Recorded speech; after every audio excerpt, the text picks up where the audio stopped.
And we are live. Hello, everyone. Welcome back to another episode of the 2KU Weekly Podcast. We are recording now on week 9 of the 2024 season. It is excuse me one second.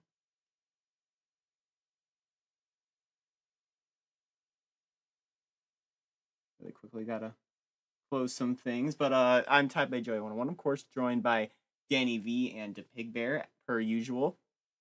Slower week this week, but of course we have some scores to report. How are you two doing, Danny? Doing pretty good. How about you? I'm feeling good. Pig Bear. Doing well.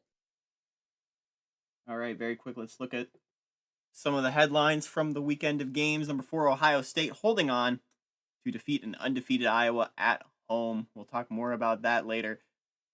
Arizona getting an upset win over UCLA to improve to 6-1 and now take the lead in the division. Number 12, Florida State heads to Chapel Hill and dominates the leading team in the Coastal in North Carolina. And Northwestern, on a walk-off field goal, steals a win over a ranked Wisconsin team. But we have some big news in terms of realignment as a pair of pairs moving conferences. Of course, we had the big dominoes falling with the Big 12 and Pac-12, and we were wondering how other conferences would respond. Would another power conference take the plunge? And they did. This one being the SEC, recruiting Rice and Tulsa to join its ranks for 2025. The Rice Owls, of course, historically a power team with the Southwest Conference. They haven't quite gotten to Southwest Conference heights as of yet. They have 6 SWC championships, and they've only won 1 CUSA title in 2006. But look at the team right now. They're creeping up the polls. They are the favorites to win the CUSA this season. That resume might look a little better by the end of this year as opposed to how it did 5 years ago. Meanwhile, Tulsa, a very historical program, but not to the same extent as an Alabama or an LSU. They have a national championship, but you got to go all the way back to 1941. More recently, they have 2 WAC championships, and back when they were playing in the conference up until 1999, they won, count them, 14 Missouri Valley Conference championships. One of the most of any team to ever be in the CUSA. This is an unusual move for the SEC because IRL, you would never see them pull from this low, but I guess they really need to stay on par with the bigger conferences around them. They, of course, pulled in Arkansas this year, formerly from the CUSA. Arkansas, though, has a much higher pedigree than Rice or Tulsa as of this point. Danny, what are your thoughts on this move for these 2 schools and for the SEC? Yeah, good choice to get in Rice. Rice has historically been a bit of a power team within the group and previously in the Southwest Conference. Well, historically, they are still undefeated against Alabama. That But is true. it is good for them to break in, especially with that big market. But for Tulsa, I think it's a little bit questionable, in my opinion. Pigray, your thoughts? I think we're only in the beginning of what's going to happen with realignment. This is a tidal wave shocker here. But, well, not complete shocker, but you wouldn't expect this in real life. And, the amount of money you'd win on the poly market if you bet this in real life would be insane. But I think this is just the beginning for the 2KU's next wave of expansion. It very much is. If you're paying attention, you might have noticed Rice was not very fond of losing Houston, losing SMU, losing Arkansas, as well as losing Louisville, Cincinnati, UCF, and the like. Weren't very fond of staying in the CUSA, so was expected to see them go. Tulsa must have jumped the gun with Rice. They, of course, have history with themselves and with teams in the SEC with Arkansas and Tulane. So it feels like there's still some connections there in what would have been the old Magnolia League that was proposed back in the day. Meanwhile, the Big East is the other conference expanding. We just saw them expand this year with Louisville, Cincinnati, UCF, and USF, but they want to take things to the next level as they're adding East Carolina and Memphis to their ranks and in their partnership with the A10, and they will be Big East football members and joining the A10 in all of their sports. Memphis, a no-brainer. This team, it was not a matter of if they were going to a power conference, but when and who. We had them linked with the Big 12 multiple times throughout history, but now with the Big East looking hungry, this just seems like a perfect fit. Imagine Memphis basketball. Imagine Memphis basketball in the Big East. They'll be playing in the A10, but that's still a very powerful basketball conference.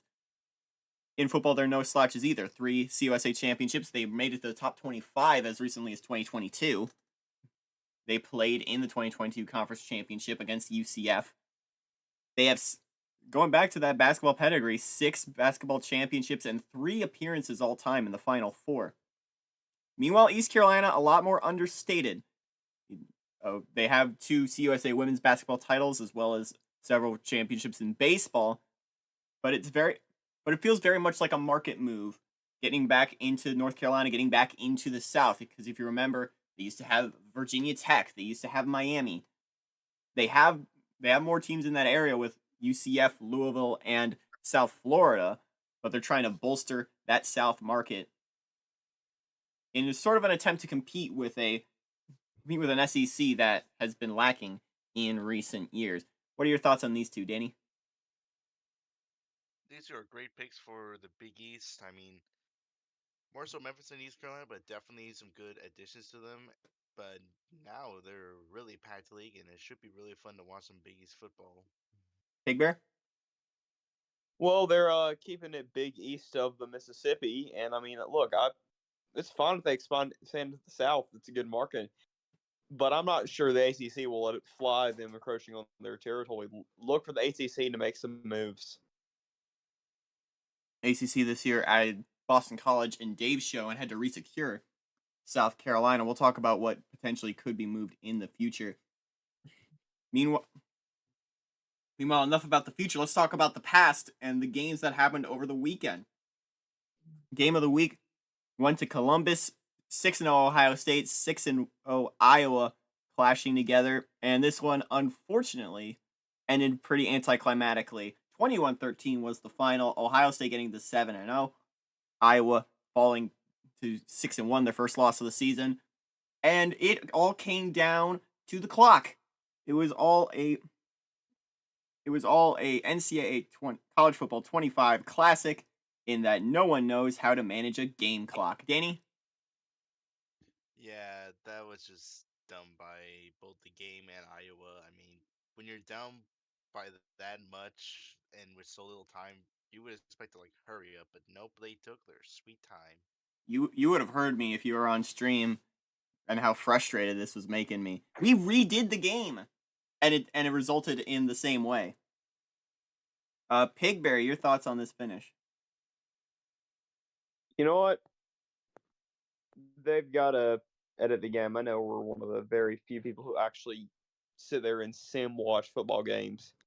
Mm-hmm. But we certainly can't be the only extra... people. Yeah, there's someone else. Like there are people who go out and sim the games And this is predictions. And this was a problem like dating back to NCAA 14 and the other games in that the CPUs were not good at clock management. I think one of my big gripes that they need to fix is how much time the game lets run off. If you remember looking at the replays and all those flashy camera angles, the clock was still running during that time. And that cost Iowa a precious 15 seconds at the end of the game. With the final seconds ticking off, they couldn't even get the snap off. It wasn't even their fault that they ran out of time. My apologies. I'm still a little heated about this. Let's move now to the Big 12. What would have been the game of the week if we had made this set back in week 0. But Baylor has had a very rough start to the season, and in a heartbreaker, they're losing to one of the front runners in the Big 12, Oklahoma State, 34-31.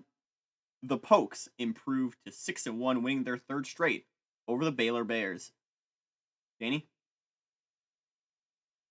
Yeah, I mean, tough times that Baylor's on, but you can't always be the dominant force you are. And Oklahoma State, they came back after all. Last week they were angry after that Texas A&M loss, so good to see them get this big win.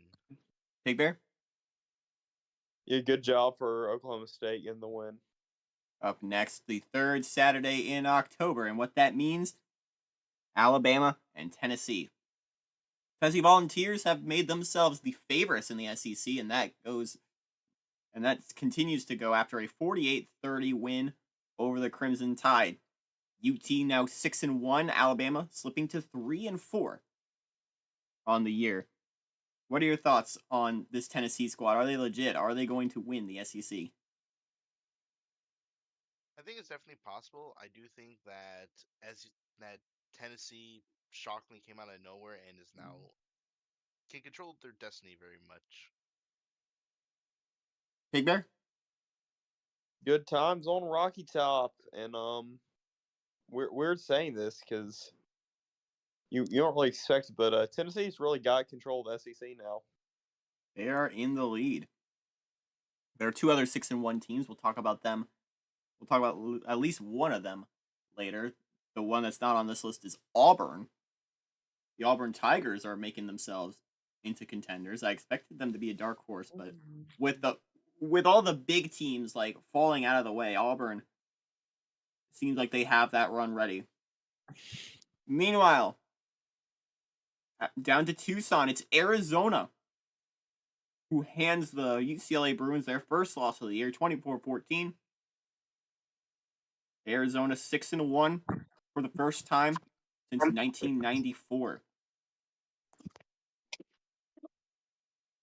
Wildcats are picking up speed fast and now lead the Pac-12 South. Danny? Yeah, Arizona, they had themselves a fun, interesting game against UCLA. I mean, UCLA going into the game undefeated, and now here they are, shocked. Big Bear? Yeah, another weird year of college football. Arizona's leading the Pac-12 South. Shout out to the Wildcats though. Bear down. Up next, number 1 Michigan, heading on the road to take on an Indiana team who gave Penn State all they could handle. And it looked to be the same sort of result here. Here early on, Indiana kept the game close, but in the second half, the floodgates just opened and Michigan let out a full assault. 31-17 the final. Michigan improves to 7-0. Meanwhile, the Hoosiers have lost 2 straight to fall to 5-2. Danny? Yeah, I mean, Indiana, they started off hot, and granted, the last two games Brutal. were tough. Yeah, Penn State and Michigan. Jeez, that's brutal. Our top 2 this week. So definitely, I do think yes, they have to play against two really tough games, but I do think they still have a chance to potentially squeeze into a good bowl game. Does IU have Ohio State on their schedule? I don't believe so. I would Let me hope just do not. let me just do a quick check. I get the joke. You out there? Was I don't think that was intentional, but in the meantime, Pig Bear?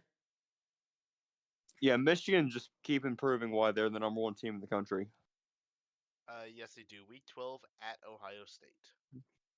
Let's hope they play better than Iowa does. Up next, speaking of the stunner we didn't see, how about the one we did? A ranked Florida falling 41-20 to Tulane, who now improves to 6-1, cracking bowl eligibility. Meanwhile, the Gators slipped to 4-3. This race very much slipping from their grasp. The reigning SEC champs now are long shots to make it to the conference championship. It's currently Tennessee, Auburn, and Tulane as the top 3 teams in the conference. What in the world is happening with the SEC, Danny? Yeah, the SEC is kind of stuck in a mess right now. Granted, coming to the season, we knew they were going to be a mess, but this mess is bigger than what anyone expected. So who knows what will happen next with them competing against Alabama and several others. Pig Bear? Yeah, this is it's pandemonium, especially in the SEC this season. Do you guys have any potential picks for this conference? I I actually can at this like time. I actually like Tulane. I think I have a pretty good money bet on them making the SEC championship. You like Tulane and who else? Probably, as much as I would love to say Vanderbilt, I think it's gonna be the other team in Tennessee, being the Vols. All right. Vandy improving to 5-2 this week, not on this list, but they beat a Georgia squad. They beat a Georgia squad on Saturday. Meanwhile, Wisconsin riding in 5-1. Meanwhile, but it was Northwestern who stole the game on a walk-off field goal as 13.5-point underdogs, the biggest upset of the week. 31-28. The Wildcats are now 4-3. Meanwhile, Wisconsin slips to 5-2. Danny? Yeah, I mean that one game to Pitt really did hurt them, but now they are dropping even more. Pig Bear? Yeah, Wisconsin's fallen off. Well, let's just say it. Up next, Oklahoma. What's the opposite of falling off? They've done it against Missouri, 31-6.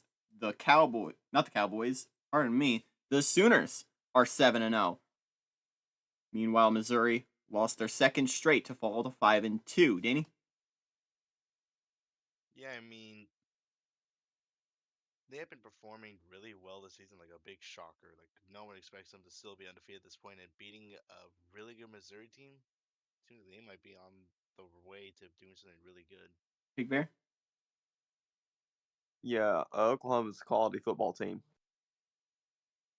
They are legit a real threat for the Big 12. I believe they still have Texas A&M on the schedule as well as Oklahoma State to end the year. Meanwhile, take that score and flip it as Florida State throttles North Carolina to improve to 6-1. Meanwhile, the Tar Heels slip to 5-2. Danny? Yeah, I mean North Carolina, they still have a good chance of making the AC title, considering they're pretty white coastal. But Florida State punched the brakes out of them. Fun to see how the race goes on later. Big Bear? Um, yeah, embarrassing for North Carolina. You thought they could do better. I believe they are still the favorites in the division, but now it's a tighter Yeah, race yeah. between them. Duke, Georgia Tech is in the fray too. Moving on, though, to the Battle of the Megaphone Trophy. And riding in as underdogs at home, Notre Dame. Pulling the 8.5-point upset 28-24 over the 5-1 Spartans. Michigan State falling to 5-2. Much like Missouri, starting 5-0 and dropping 2 straight. Meanwhile, Notre Dame, their season still alive as they jump to 4-3. Danny? Can you beat who we're talking about? Michigan State, Notre Dame. Oh yeah, that Notre Dame had a shocker this week. I mean, I think a lot of us thought that Michigan State was going to go into the game win it because they've been doing really well. Notre Dame's been doing so, but here is Notre Dame pulling off the upset at home. Pig Bear? Yeah, Notre Dame. People underestimate them, but I think they're still a quality team. I think the record doesn't tell the full picture with a lot of these Big Ten schools. Big Ten, probably the conference to be, probably the best conference in college football right now. Meanwhile, some action out west. Louisiana Tech, now a 6-1 team with a win 37-30 over Idaho, who again, just like Michigan State, just like Indiana, and just like Missouri, has dropped their last or pardon me, actually, never mind. They are 5-2, but they haven't dropped their last two. This is their first loss since you have to go back to their game against Washington State. But they're still 5-2, and La Tech is 6-1 and looking like the favorites in the WAC. Danny? I do like how they are performing on the season. I just don't know if I would call them the favorites just yet. There's still the big issue of New Mexico State still in the way. Pig Bear? Yeah, New Mexico State's gonna be a problem for them, but good win. I think I'm still confident in VaTech. These two play each other in Las Cruces, but NMSU has dropped 2 thus far. However, these two teams could play. VaTech and Idaho could play again should they meet in the conference championship. All right, now let's take a look at our top 25 for Week 9. Starting with some minor shuffling up top. Michigan remaining your number 1. Utah now in number 2, jumping Penn State. They jumped the Nittany Lions, who were on bye this week. Number 4, Oregon, the best one-loss team in the country, jumping Ohio State in spite of the Buckeyes winning. Meanwhile, at number 6, Oklahoma State remains. Number 7 is Cincinnati. The Bearcats still undefeated. And number 8, the 6-1 Trojans. Number 9 jumping up is Texas A&M. And at number 10, dropping 2 spots but remaining in the top 10 is UCF. Now sitting at number 11 is the leader of the ACC in Florida State. Number 12 is Tennessee. Number 13, 2 more ACC squads in NC State and Clemson trail the leader of the SEC. At number 15, Oklahoma is undefeated still, as is number 16, the Mountain West Air Force. At number 17, Kansas, sitting at 5-2. Number 18, the SEC's Auburn, jumping big from last week. Number 19, UCLA, falling after their loss to Arizona. At number 20, the 4-2 Duke Blue Devils, still riding off that Clemson win. Now at number 21, the 5-2 Boise State Broncos,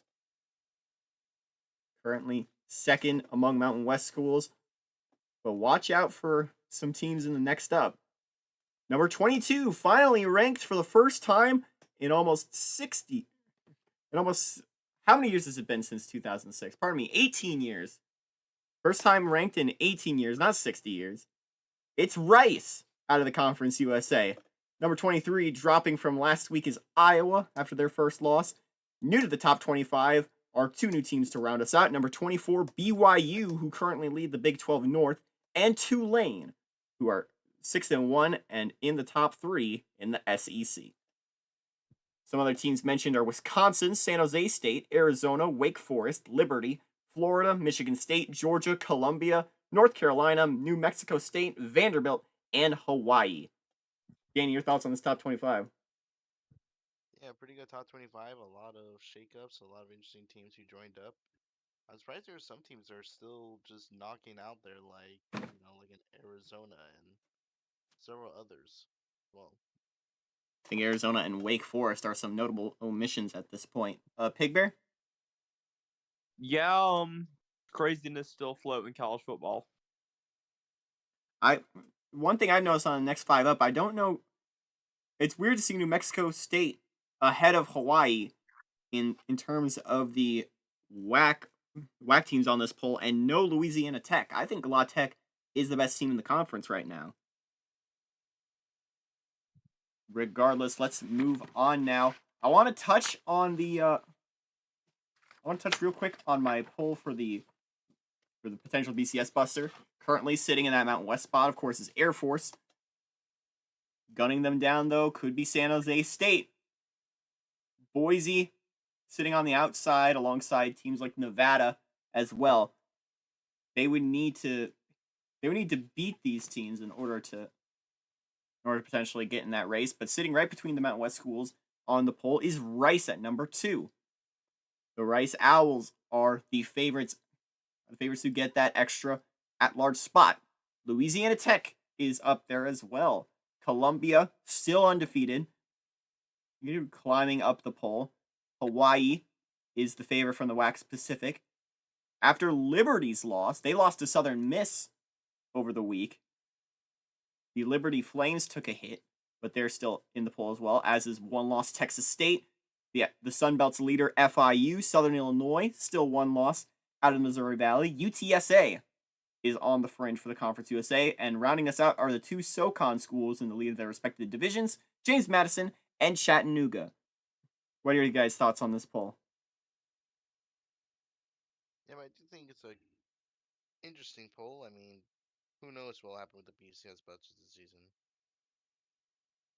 Pig Bear? Who knows what'll happen again?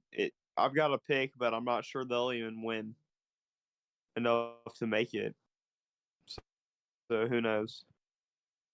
All right, now I'm gonna read through the or at least give a glance at what the conferences look like right now, as we just saw two pairs of teams swapping conferences. Just taking a look at some notable moves. Namely, let's start off with, of course, the Big 12. They added SMU and TCU. Looking over the rest, UGF already scheduled to join the American in 2024. For the Big East, of course, adding football affiliates ECU and Memphis. The Big Ten currently sitting put, but watch out for Notre Dame. They might be an interesting team to watch. Which is that the team that the ACC tries to target, or would they be looking elsewhere? We'll have to find out. Of course, the Conference USA, with their losses, now falls down to 8 schools: Liberty, Marshall, Southern Miss, Texas State, UAB, UTEP, UTSA, and Youngstown. A lot of these schools are potentially connected to other conferences, so Conference USA probably wants to pick someone up fast right now. Looking throughout, of course, with the Pac-12 adding Boise, Colorado State, Fresno State, and Utah State, the Mountain West is an interesting point. They added Hawaii and New Mexico State, but that only gets them to 10 schools. I gotta make sure I count that right. It only gets them to 9, I believe, at the current point. So they're gonna need to add as well. I might have something messed up there, but Mountain West, after losing 4 squads and gaining 2, not in the best thing. They would be 10. 10. Yes. Trying to make sure I did count it wrong. It is 10. But they're currently sitting at 10. They could be looking for new squads. As is the WAC. The WAC currently sits at 9 schools: Idaho, La Tech, North Texas, Sam Houston, Southern Utah, Stephen F. Austin, Tarleton, Utah Tech, and UTRGV. Now, the obvious place that they could look is the Southland. If Southland loses schools, they might need to pick some up elsewhere. We could see the Southland potentially losing Abilene, Hardin-Simmons, West Texas, Incarnate Word, some of their further west schools, and they would have to pull from somewhere like the FCS. The SoCon could be somewhere to pull for a place like the Conference USA. James Madison, Old Dominion are definitely teams to try and scoop up. Meanwhile, in the Sun Belt, there's still some potential teams who might want out: Middle Tennessee, Western Kentucky, FAU, FIU. That could be somewhere to move. The Missouri Valley might be looking for new teams in the FCS, or they might end up losing some teams to the Mountain West, to the Conference USA potentially as well. The Big Ten still sitting at an odd number. They could look for somebody. Also, of course, the American. They might be a target for the CUSA or the Sun Belt should either of them lose schools, and they would have to grab. And there's, of course, some teams from the FCS who might use this as an opportunity as a springboard. Butler, they could be tied to the Missouri Valley. They're already an MVC member in other sports, and they have a football program that does want to move up. ETSU has been connected to the SoCon for a while. They're just waiting for an opportunity to move, and that might come with the loss of James Madison or Old Dominion. Evansville, potentially another Missouri Valley school, as could be Ferris State from Michigan. The other Michigan schools as well, Michigan Tech, Northern Michigan, could be on the docket. The Montana schools, if you remember back in 2022, Montana attempted a move to the FBS. That did not go great for them because they were starting immediately in a conference with TCU and Boise and Utah and San Diego. They had a pretty poor time. They moved back down, but this could be a chance for them to move back up with Montana State in tow. They might be targeted by the Mountain West or WAC. Nebraska Omaha, much like Montana, they tried moving up back in 2022. It did not go great for them. They've been playing football better, and they could be targeting a potential return to either the Missouri Valley or the WAC, should things line up. Sacramento State and UC Davis have been targeted for a while. This might be the time for them to springboard up to a place like the WAC or the Mountain West. TAMU Commerce, already a Southland member in every sport except football, is this the chance where they springboard? And another Michigan school in Wayne State could be joining in the Missouri Valley to trying to help the Missouri Valley compete with a conference like the MAC, who themselves have moved east. So right now, the big focal points that you want to watch, the CUSA, the Mountain West, the WAC, as well as potentially the Southland, are conferences that could be shuffling, either losing or gaining by the end of the year. What are your thoughts, Danny? Yeah, I mean, a lot of interesting realignment moves. It'd be interesting to see who from the FCS would be willing to take the jump. After all, this FBS is still pretty tough. Do you have any? Who knows? Do you have any picks for who could potentially make the jump up? I could see potentially like a Seton Hall, considering they're already part of the Big East, and to not be left behind with their fellow Big East counterparts. Maybe they might just jump up and maybe join like the American, or maybe I could potentially see a Wayne State. I could see as a maybe. I think the big things you're looking for are market and competition. I think Wayne State's a great team for competition. I think the Montanas are great, or I think the Wayne State's great for the market. I think the Montanas are great for competition. I think a team that could potentially make the jump back is Nebraska Omaha. Pig Bear, who do you have? What do you have happening with this cycle?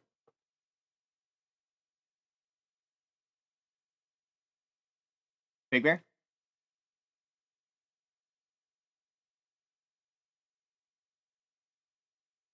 We'll touch back later. Let's move on now. We don't have a lot of games to highlight this week. It's a bit lighter. I'll send the current alignment chart. Pardon me. The current alignment chart I'll send in the 2K Discord later. Don't forget to join the Type A Joy 101 Discord for more updates. But we don't have a lot of games to talk about, just a couple. I don't know if Pig Bear's awake or not, but let's take a look at our Saturday slate this week.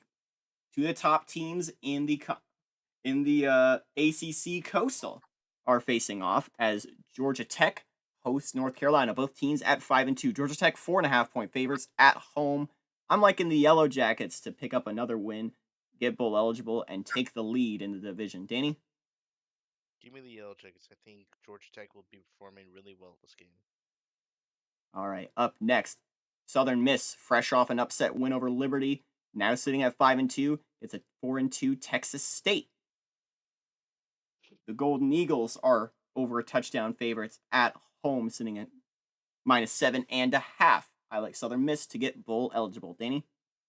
Give me Southern Miss. Up next, two of the top teams in the Big 12 North square off, K-State and Missouri. Mizzou at 5-2, K-State at 4-2. The Wildcats are 6.5-point favorites. I like K-State to bounce back and get another win. Danny? Give me Mizzou. I think Mizzou will bounce back and will take care of Kansas State.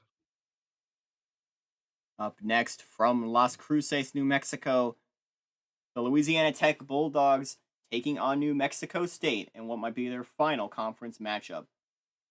The Aggies at home are the underdogs. La Tech favored by 8.5. I think I like Louisiana Tech to keep it close, but still win this game. Danny? I like New Mexico State. I think they're gonna come back. It's homecoming in Las Cruces, and I think New Mexico State will take care of business. Up next, 2-5-2 Mountain West squads, former WAC opponents reunited in this new conference, just in time for Boise to jump ship to the pack. Boise State, the 5-2 Broncos, head to Reno to take on Nevada in what's certainly to be a grudge match. Boise, 5.5-point favorites on the road. I like Boise State to get bowl eligible with a win here. Danny? You mean Nevada? I think I like Nevada. They're a sneaky good team in the Mountain West, and I think they're going to be able to potentially pull off the upset. Up next, two of the best WAC schools, Hawaii at 6-1, coming from the islands to Moscow to take on the 5-2 Idaho Vandals. Hawaii 6.5-point favorites on the road. Give me Hawaii to improve to 7-1. Danny? Give me Hawaii as well. The Rainbow Warriors are doing really well, and I think they could win this game.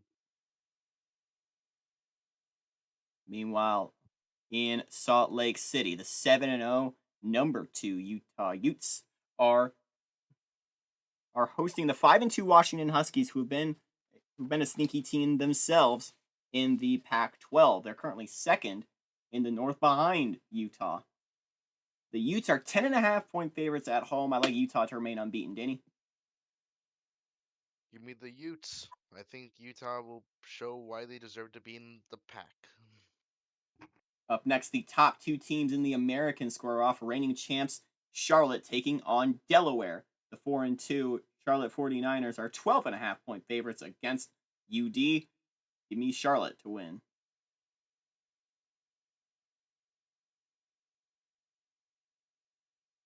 Danny? Sorry, I'm just doing a little yawn, but I like Charlotte as well. Up next, the battle for the Golden Boot. The Arkansas Razorbacks are 4-3 as they host the 2-4 LSU Tigers. Arkansas, 13.5-point favorites at home. I like Arkansas to win and keep pace in the.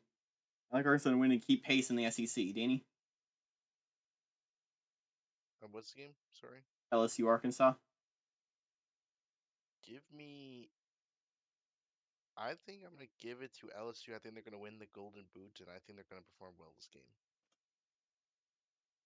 Up next, the dark horse of the Big East, newcomer USF at 5-1, taking on fellow newcomer and undefeated team, the number 7 Cincinnati Bearcats. Cincinnati 8.5-point favorites at home. I like Cincy to keep the streak going. Danny? Give me Cincy as well. Cincy's been doing really well in the Big East, and I think they can perform at the top of the level. Meanwhile, out west, a 5-2 Kansas squad heads to Boulder to take on a 3-4 Colorado squad, eager to pull off some more upsets. KU 3.5-point favorites on the road. I like Kansas in this one. Danny? Give me the Jayhawks. They're going to rebound. They're going to bounce back and get the win here. All right, let's wrap this up. Of all of the teams, and look back at the top 25 and look at the ACC. The ACC's been pretty scant. They're only ahead of the SEC in terms of their highest ranked team among the power conferences. Florida State sitting outside the top 10 at number 11. You also have Clemson in the rankings as well, sitting at 14. Those were the two powers we were told to watch this season. Little did we know the real powers would come from Tobacco Road. We saw North Carolina slip away last week. But we already have Duke here at 2 losses, and our game of the week focuses on 2 more Tobacco Road teams, both at 1 loss apiece. The number 13 NC State Wolfpack at 6-1 head to Winston-Salem to take on a still unranked but still extremely hungry 6-1 Wake Forest Demon Deacon squad. This is what we're talking about. Old school ACC football. Wake Forest favored by 2.5, trying to crack the top 25. right now, I'm feeling NC State in this one. I think the Wolfpack are making themselves the best team in the SEC with a 7-1 record. I think they win this week. Danny? I'm gonna give it to NC State. I think they're gonna perform at the top level, show why they are the #1 team in the conference. And I believe Pig Bear is out. But that will do it for us here tonight. After all that, thank you so much for watching today's episode. Tune in on Saturday for NC State Wake Forest. That'll do it here. Thank you all so much for watching, and so long from the 2KU.